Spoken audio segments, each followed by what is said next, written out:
Right, hello there. On behalf of the Surrey Residents Network, welcome to this Blab broadcast. My name's Sean Usher, and I'd like to tell you about some very exciting news. Well, we think it's exciting anyway. I've joined the Surrey Residents Network as a presenter to present on Blab a show all about community spirit here in Surrey. Now, if you're a charity, community group, or a voluntary organisation, then from next week, you're going to have an opportunity to promote your events on this network. And this will be in the form of a radio show or radio program. It'll be live, it'll last up to an hour, and we're going to record it and put it out on iTunes, Stitcher, and YouTube, or is the video version on YouTube. We're going to be contacting local charities, community groups across Surrey, and voluntary organisations to invite them to tell us about their organisation and about any events that they have taking place in the future. We also hope to talk to participants taking part in these events to ask why they're doing it and hopefully to help promote their fundraising efforts as well.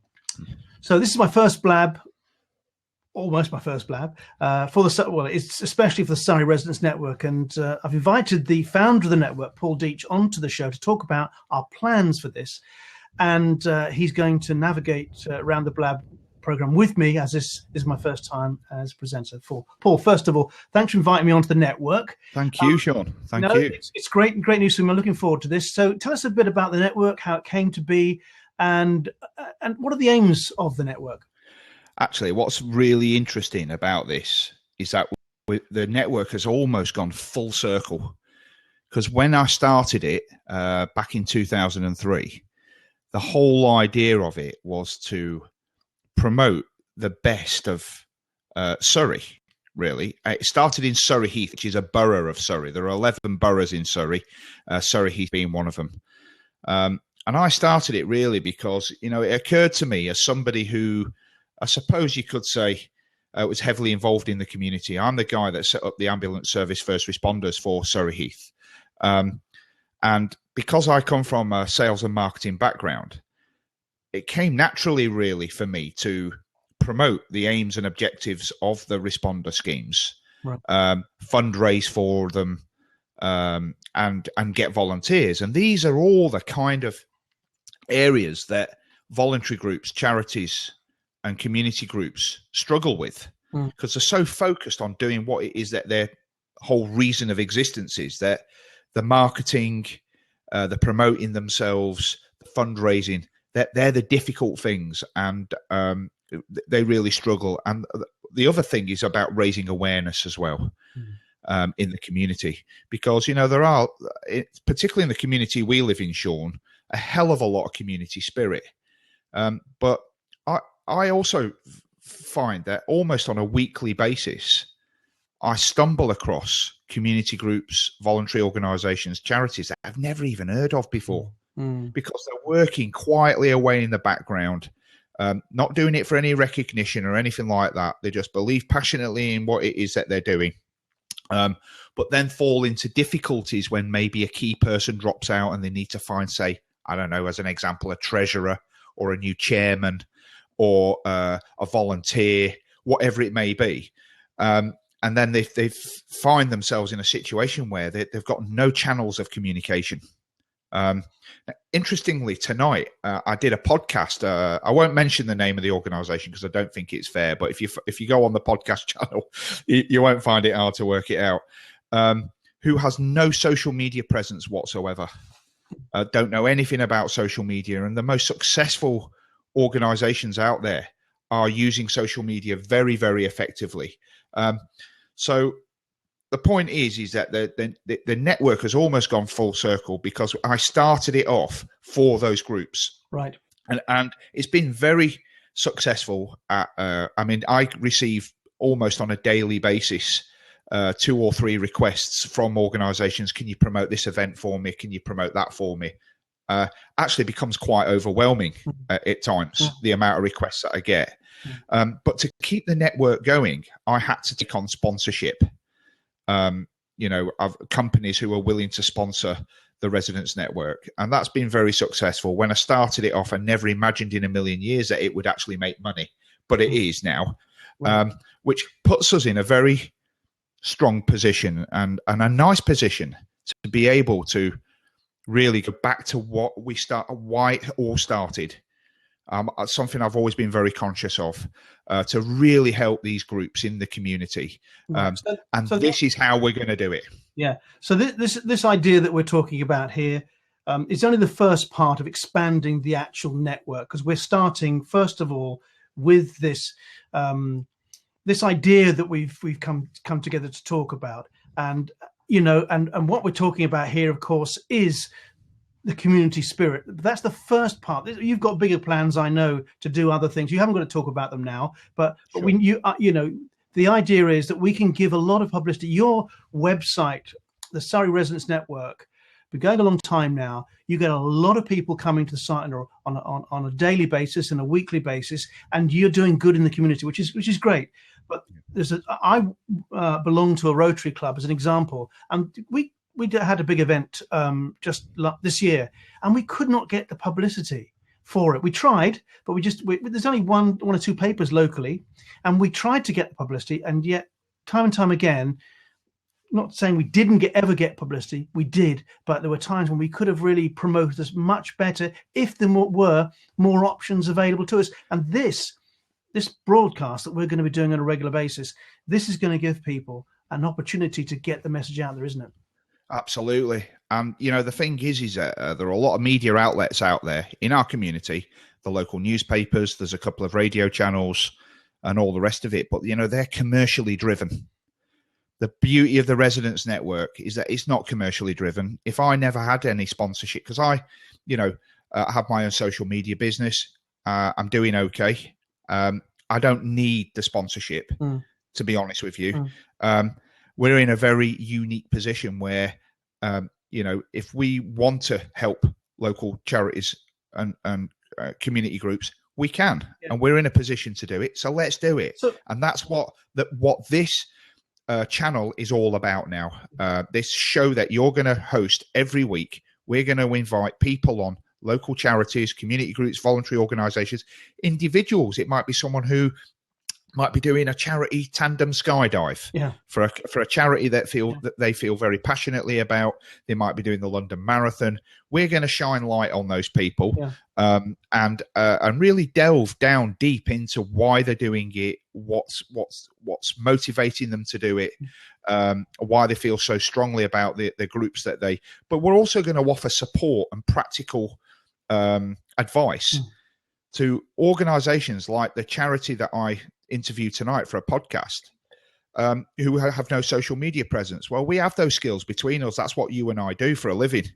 So why don't we pass that on so people can watch this show, and we give them free advice, and maybe even there'll be opportunities for them to connect with other like-minded individuals, other charities. Because, sometimes, and something that I've discovered actually, that a lot of charities they don't hold things close to the chest. They're more than happy to work in partnership with other charities, and where there are opportunities to do that, hopefully we can facilitate that through the Residents Network by really raising awareness about some of those charities that might be a little bit under the radar.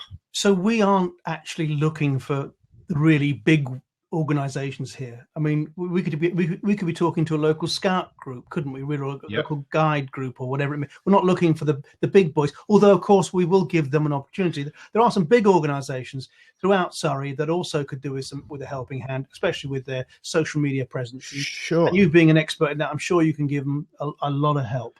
I can, and there are other sort of small and medium-sized charities, voluntary groups, community groups. Like, I'll give you an example. In Camberley, we've got a fantastic organisation called Camberley Care. Right? I don't know if you've heard of them. No, I haven't. No. And what they do is they do two things. One, they provide like an odd job service for our elderly residents. So, if you're an elderly resident, maybe you might be a widow or a widower, you live on your own, and you just need to do something which might be very simple to you and I, like hanging a painting. Okay. I say that's very simple. My wife wouldn't agree, because whenever she asks me to do it, it takes me months to do these little odd jobs. But to an elderly resident, doing something like that is actually an enormous challenge. So Camberley Care, they provide odd job men who go around and do it voluntarily. and do these little odd jobs in the house that may not be a big challenge to able-bodied people like you and me, is a massive challenge to an elderly resident. They also provide a service to elderly residents who might need a lift to the doctor's surgery or a hospital appointment. Right. Okay. They do that sort of stuff. So there's charities like that out there that do incredible work and make an enormous difference, really, on all our behalves. We all have elderly parents or elderly neighbours who need a hand, and they do it for all of us and make our communities much better places. But they rely heavily on charitable donations and, more to the point, volunteers, because without volunteers, these organisations don't exist. Great, because I mean that's a good actually that's a good charity to be talking about. It's a kind of charity I think really needs our help. I'll be in touch with them just to see if we can get them on to get. Oh, I know they will. Because we do need, So, Paul, what's going to happen then? How are people going to get in touch with us? Tell us about the Facebook page and everything else. Right. Well, we are, thankfully, because of our presence in the community, very easy to get in touch with. So, and there's a number of ways. One is to go on the Surrey Residents Network Facebook page. Okay. And that's facebook.com/Surrey Residents Network. Okay. The other way would be on Twitter at Surrey Resnet. So that's Surrey Resnet, RESNET. So you can send a message on Twitter. Or if you want, you can just email one of us. I'm quite happy to give out my email address. I don't know if you are, Sean. Yeah, of course. Absolutely. My email address is Paul Dici. So that's my name with a Y on the end at gmail.com. What's yours, Sean?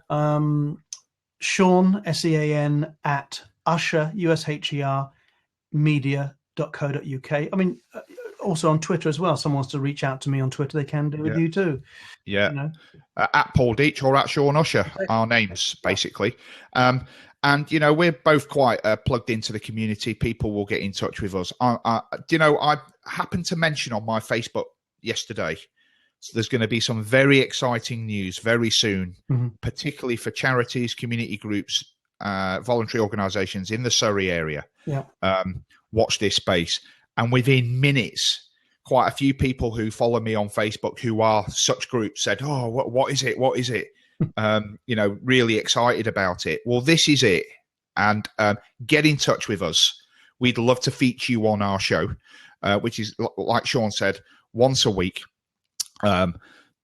Come on the show, tell everybody what you're about, and we'll help get your message out to the community using this brilliant platform. Yeah, I think. And just a word, Paul, about the platform we're on at the moment. I'm new to this platform. I think it's a fantastic idea. And there's going to be others I know, but I think it's a fantastic idea.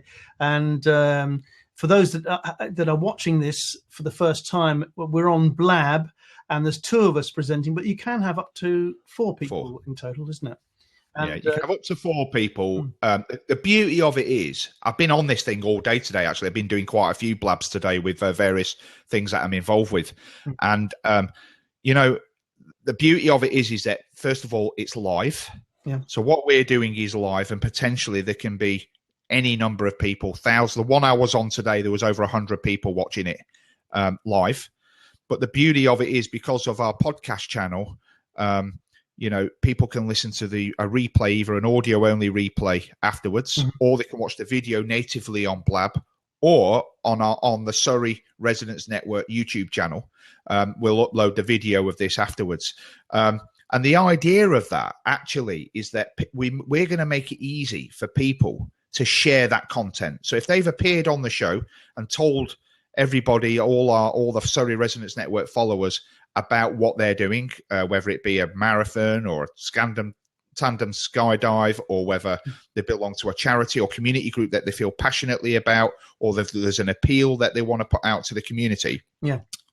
We're going to give them the tools they need to push that out to all their own followers on Facebook, on Twitter, so they can actually share their own interview. Which, let's face it, if you're a community group and you want to get in the local newspaper, or you want to get on the local radio station, we all know how difficult that is, because they're commercially driven. It's not going to be difficult at all to get on this show. All you got to do is email Sean, and he'll get you on here. The other thing as well is one segment that I'm keen to pursue is some practical advice for these organizations about their social media, about their marketing, about connecting with other groups to see if they can get other volunteers, and just address the challenges that these organizations face literally on a daily basis. Yeah, I think moving forward, Paul, we have got a big opportunity here, obviously, and I'm really looking forward to it. And thank you very much for the opportunity. I think it's a terrific opportunity for organisations to actually come on and talk about it. And as you say, if they share it, they can share the message. It means that you can open up this avenue to other organisations who could also take advantage of this opportunity that's there for us all to actually promote great people who are in the Surrey area. It's just fantastic. It really is, and I'm looking forward. I'm really excited about it. Another thing, though, Sean, which we haven't even discussed in all our discussions prior to this broadcast, is I want to hear from businesses as well. You know, I'm in a fortunate position to work with some incredible businesses. And I'm going to mention one of these businesses, actually. Can I mention one of mine then? Yeah, no, but I shouldn't really single out people. But I want to single these guys out because of the incredible work that they do. Because, you know, a lot of companies out there are very keen on corporate social responsibility, CSR. And one company that I work with they're called Optichrome. They're a print media company based in Woking. Do amazing work for the Woking Hospice. And in the last year have raised nearly £4,000 by their staff actively taking part in things like Santa Fun Run. The managing director and 3 other staff members took part in the Prudential 100 bike race. You know, they do collections. They're just so active to raise money, and they do it because they love doing it and want to put back.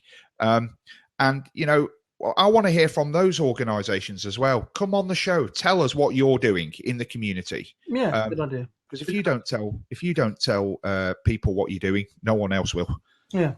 Good. All right, Paul. Well, we're going to wrap it up now because we've taken a lot of people's time, and this is just an intro to exactly what we're going to be talking about on the show. And we're going to be starting next Thursday, the 22nd of October. So looking forward to it. Haven't got a time sorted, so not sure what it's going to be like. But if you go on the social media channels that Paul talked about, then you will get the timing so you can come on live and you can actually get involved as well. So once again, Paul, thanks. But before you go, just remind everybody about the channels where they can find all the information. Okay, so you can like the Surrey Residents Network Facebook page. Just do a search on Surrey Residents Network on Facebook. You'll find it. Like that page. You'll find all the information, previous shows, all that type of thing on there. We have the Surrey Residents Network YouTube channel and the Surrey Residents Network podcast channel, which you can access via the Apple podcast app on your iPhone or on your iPad, or via Stitcher, which is another podcast platform. Just do a search on the Surrey Residents Network. So if you're an Android user, that might be a good platform, or on Audio Boom. So if you do a search for the Surrey Residents Network on Audio Boom, that's another platform. And the main Twitter handle for the Residents Network is Surrey ResNet, RESNET, Surrey ResNet. There you go. Excellent. There you go. Thanks very much, Paul. That's about it from us for tonight. But we'll be back next Thursday, and we'll be introducing our first guests here on Blab. Thanks very much for watching. From me, Sean Usher. Goodbye. Bye.